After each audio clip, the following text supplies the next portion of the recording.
This video is brought to you by Login Academy. It is referencing New Syllabus Mathematics Book D, and it covers Chapter 1, Factors and Multiples.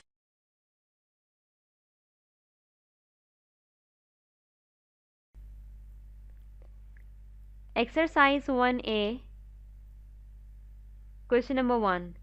Question number 1 का part A और part B हम previous videos में कर चुके हैं। आप उसी को फॉलो करके सी से लेकर जो आपके पास ई तक के पार्ट्स हैं उनको आप खुद सॉल्व करेंगे। मैं यहाँ से इनके आंसर्स लिख देती हूँ। पार्ट सी है आपके पास 96। सबसे पहले 96 को आप हाफ कीजिएगा और फिर वहाँ तक देखिएगा कि कितने नंबर्स ऐसे हैं जो कि 96 के फैक्टर्स बनते हैं। जो आंसर आएगा आपके पास 96 का सॉल्व करने के बाद वो आएगा 1 2 3 4 5 6 8 12 16 24 32 48 एंड 96। ये फैक्टर्स आपके पास आने चाहिए या आप यहाँ से टैली कर सकते हैं। अब हम बात करते हैं पार्ट डी की। पार्ट डी है आपके पास 100। इसे भी सबसे पहले आप डिवाइड कीजिएगा 2 से हाफ करने के लिए, तो यह 50 हो जाएगा आपके पास। और जो इसके फैक्टर्स आपके पास आने चाहिए वो कुछ इस तरह से आएंगे 1 2 4 5 10 20 25 50 एंड 100। यहाँ भी आप देख सकते हैं कि चाहे कोई भी नंबर हो लेकिन आपके पास दो फैक्टर्स ऐसे हैं जो कि कॉमन है, 1 और वो नंबर जो आपको गिवन है। पार्ट ई भी बहुत आसान है, इसे भी आप खुद सॉल्व कर सकते हैं।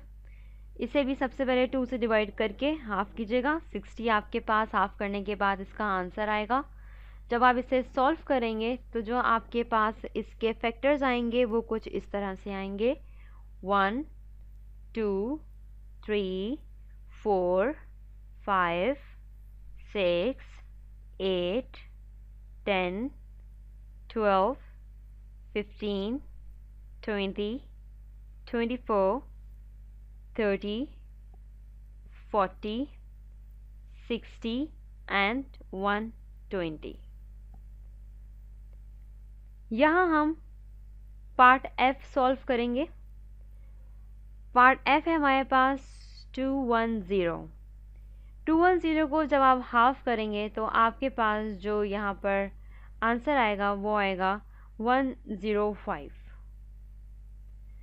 अब आपने 1 से लेकर 105 तक देखना है कि वो कौन कौन से ऐसे नंबर्स होते हैं जो कि 210 का फैक्टर हैं। सबसे पहले आप 1 और 210 को तो ऐसे ही लिख लीजिए। अब आप डिवीजन स्टार्ट कीजिए 2 से।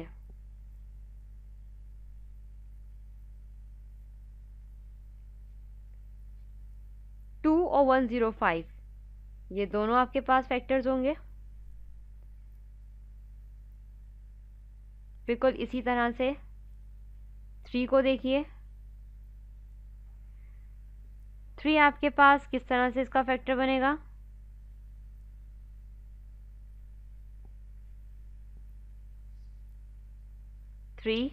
And 70 and so on.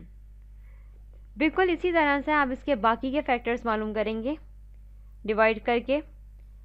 और फाइनली जो आपके पास तमाम फैक्टर्स आएंगे वो कुछ इस तरह से आएंगे 1 2 3 5 6 7 10 14 15 21 30 35 42 70 105 and 210।